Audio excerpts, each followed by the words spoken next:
Start off here, we'll just start with this PowerPoint presentation. As long as I can continue to read here. Start off, we got the reasons of security. What you've really got for security is you got, there's a three-pronged approach. Alarms, lighting, and cameras. Lighting is crucial. Alarm's going to help you get somebody there quicker. The camera's going to help you find something. But while it's going on, you want an alarm. You want them to get out of there as quick as. So an alarm, an audible alarm, monitor preferably, and then cameras. Cameras will help you go back and find the afterwards. Go ahead. The benefits of putting cameras in is one, to protect you, your property, your cash, your customers. It's a deterrent. If people know you have cameras, they may be less likely to do anything in your place. If you got cameras and the car wash down the road doesn't, you know, you're trying, in my opinion, for my wash, I always wish they'd go somewhere else. Just don't come to my place. It reduces your liability, both in your automatics, damage claims, slip and falls, equipment damage. Helps you monitor your equipment. You monitor your bill changers, your autos, cashiers, vacuums, equipment room. Remote monitoring is huge. You can watch from home for office. Any PC-based Windows, you'll be able to use Windows Explorer, and at that point you'll be able to go back and forth, seeing what happened weeks ago as well as currently. Smartphones work. iPhones, Blackberries, Droid phones, all are able to see video or the pictures online. For remote monitoring, you can tell if you got a clean wash. Is it busy? Do I need to go down there? It really cuts down on those trips that you. Do I need to go to the wash and take a look? I don't know what's happening. I need to check it out. It'll cut down on those kind of trips for you. It lets you know if your equipment was working. If you've got your automatic, you can tell if it's working. You can tell if your bays, if they're wet. You know if somebody's been in them recently. If they're not wet, you can go back and find out when's the last time somebody did they wash when they put their money in. You can be able to tell if you're remote. In my case, I'm out of Salt Lake City, Utah. I want to know if the lawn's been plowed before I have to go down. Dumpster's been emptied, trash cleaned up. Has my help been there? I had one case not too long ago where I was looking on it remotely. I had a customer call me and says, can I look at your remote and see how it looks? I said, sure. We go on and there's my front door is wide open. Oh. And it was 2 o'clock in the afternoon. And my guy left at 10. I was panicked. And I looked and it had been 4 hours since anybody had been there. I called my guy and said, hey, you're happy, so I'll get right down there. He locked it up, and while he was doing that, I was able to go back remotely, and I could tell that in 4 hours nobody had walked in the room. One guy looked in, but nobody else. Everybody else kind of looked as they walked, but nobody had gone in. Which did a lot for me, because if I hadn't had cameras, that wouldn't have gotten closed till the next day. I'm sure something would have happened. And this way I knew that even though it was open, nothing did happen. So it's beneficial. But it won't catch or stop all your problems. It is an effective tool, and it will help you to protect as well as manage. A lot of people talk about, you know, catching a license plate, which we do. But for me, it's as much a management tool as it is being able to do security. Now, why do you go to a digital video recorder, DVR? It is more flexible, higher quality, more stable. It's got clearer images. You can search instantaneously while you're still recording, and it does allow for remote monitoring, where your older tape systems you couldn't do that at all.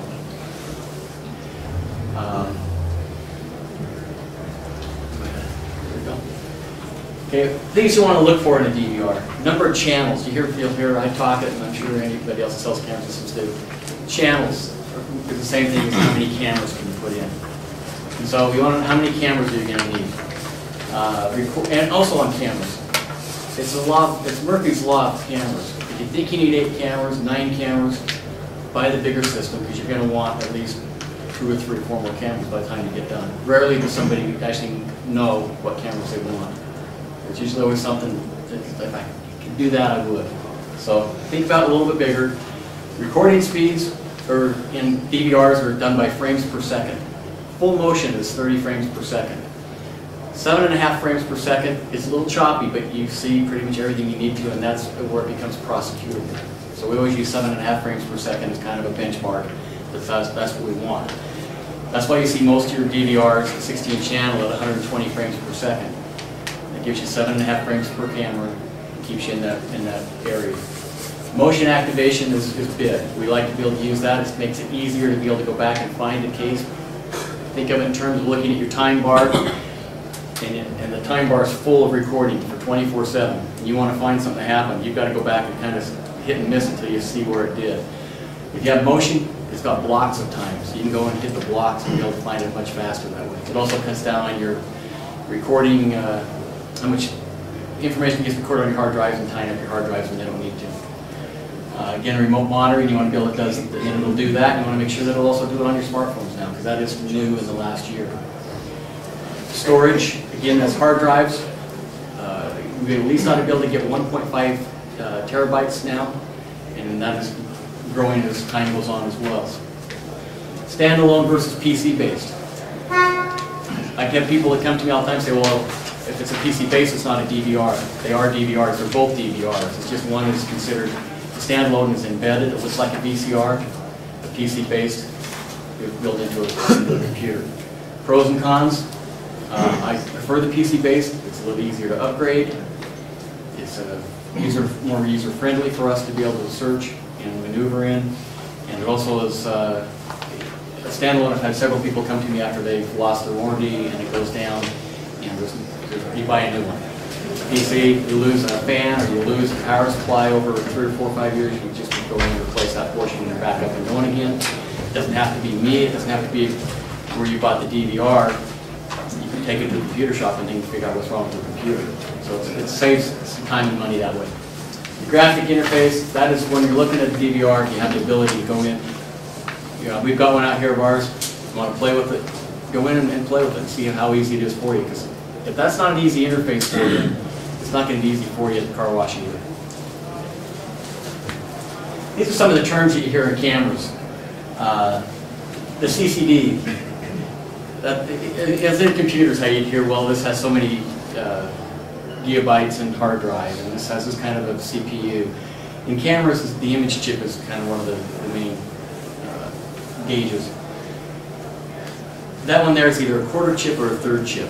Most of them now are a third chip. A quarter chip, yeah, there's less information, so a third chip would be something you want to do better. The DSP is the processor behind the chip, and this is where you'll say, well, this camera's got a great specification to it, and it's actually better than this camera. Ironically, that's not necessarily the case in cameras. If it's got a processor that's matched up with the chip better, you're going to get a better picture, even though the specifications may not be as good.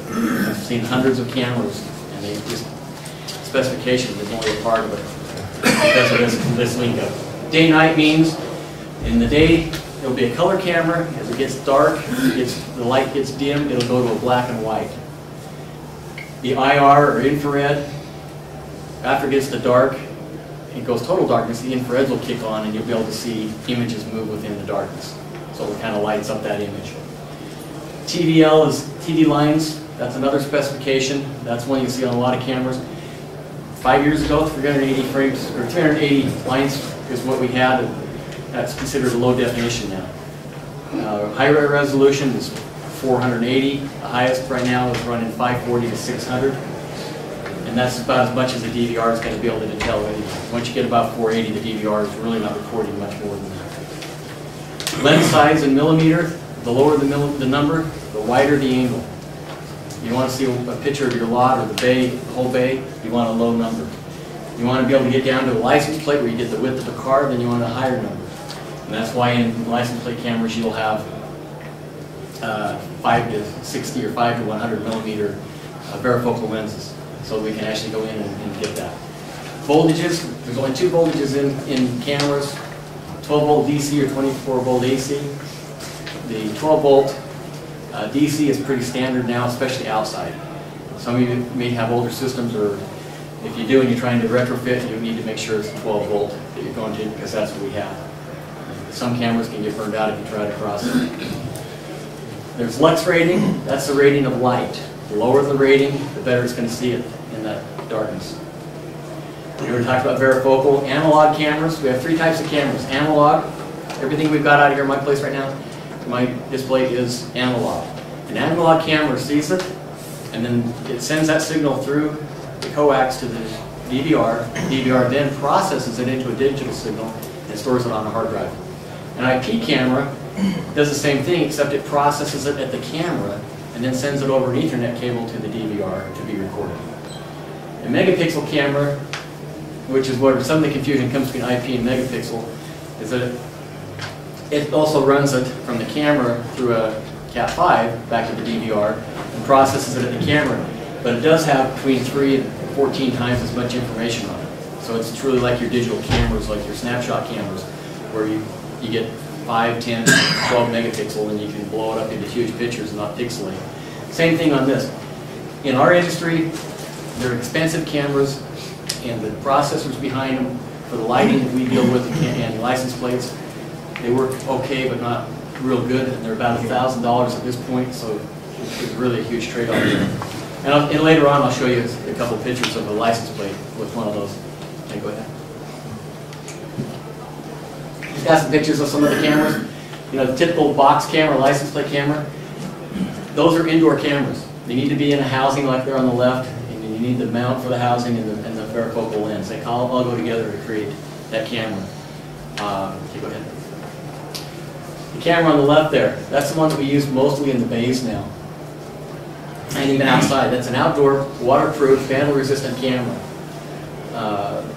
The one that we have has varifocal built into it, between 2.8, which is very wide, to 10 millimeter. So you get a good focal width. Day and night as well, you can see the IRs around it. The other camera, the dome camera, is a typical dome. A good indoor camera, a little bit less money, but something to be used in a lobby or office somewhere where it's protected. The bullet cameras, we used to use a lot of. We still sell them. They're a lower end camera. They do well if you're not worried about somebody. Either one of those, they could just take their thumb and twist them and steal them, or take a stick and hit them and knock them out of place.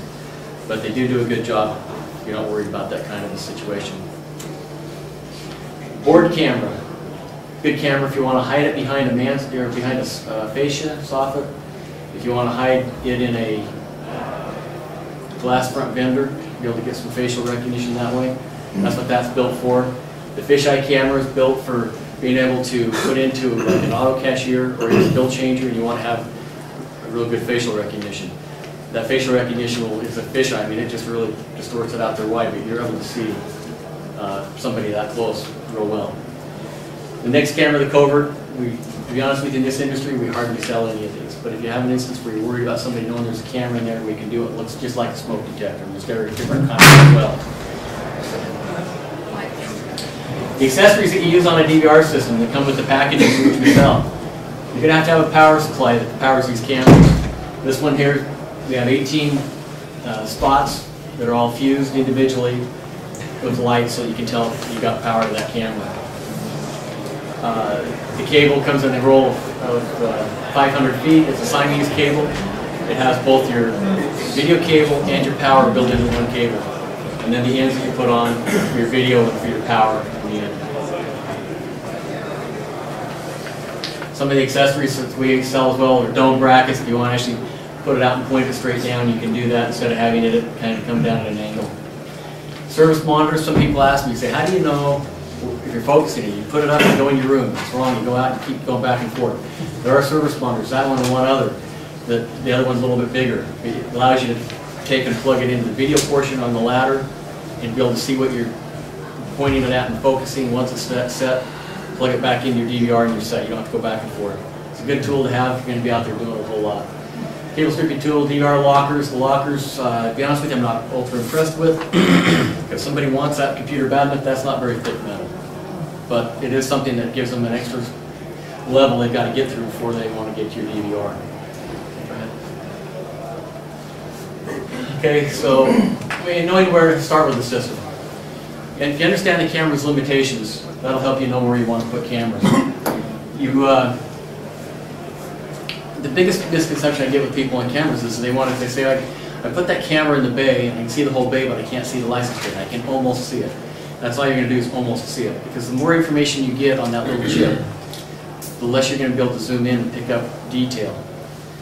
And so it's a combination.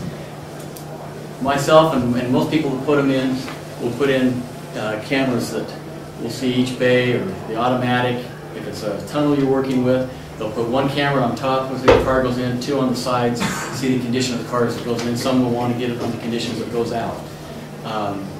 So if you understand kind of the limitation of detail, then you'll understand where you probably want your cameras. These are the places in which we typically put them, basically wherever there's money or where you're going to have problems. And then there's areas of management as well. We talked a lot about license already, but what you want to do is predict where the car is going to leave, because you want to get the width of that down to about 10 feet. Not that the car is going to leave in 10 feet, but the camera will see in 10 feet. So in my particular wash, and we'll look here in a little bit, we've got an area that's about 20 feet wide, 20-25 feet on the exit. We put two cameras side by side, picking up the majority of that, because the license plate is going to be within 4 or 5 feet of the border anyway, because you can't get over that unless they run over something. So you put it in there, and lighting is another issue. If you got some ambient lighting, it'll be enough to pick up a plate. Unless you're trying to shoot out over 100 feet. At that point, lighting can become a little bit of an issue as well for long distance and license plates. Where to put your DVR, that depends on it. You want to keep it away from the chance of water getting it. It's a computer. Water and computers don't mix. You want to keep it away from as much heat as you can. Now, when I talk about heat, we're in equipment room. My equipment room gets to be 98 to 100 degrees in the middle of summer. It's still okay at that, but it has room to breathe. It's not under a counter. It's not stuff somewhere where the doors keeping the airflow restricted.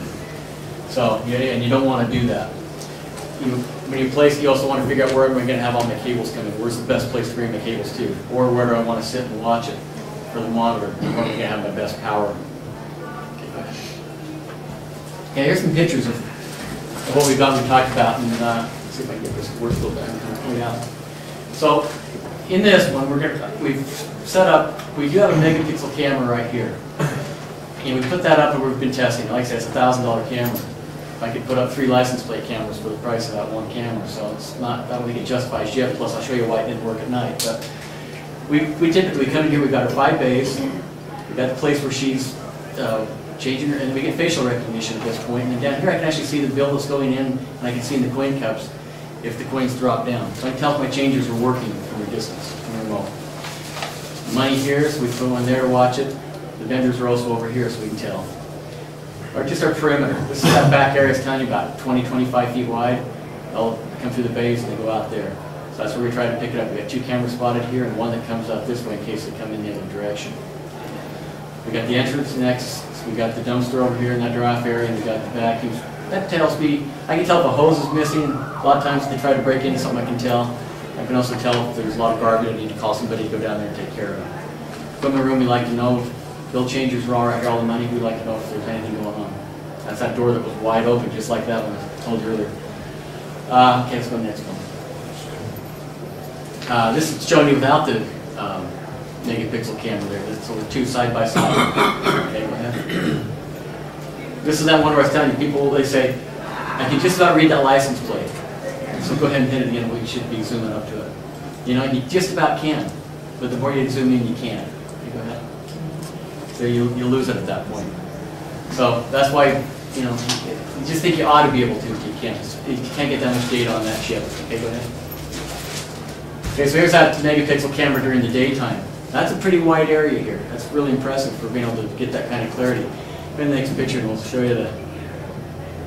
You know, you can read that plate, which is pretty impressive. You can pick a plate anywhere in that area and read it. Go ahead.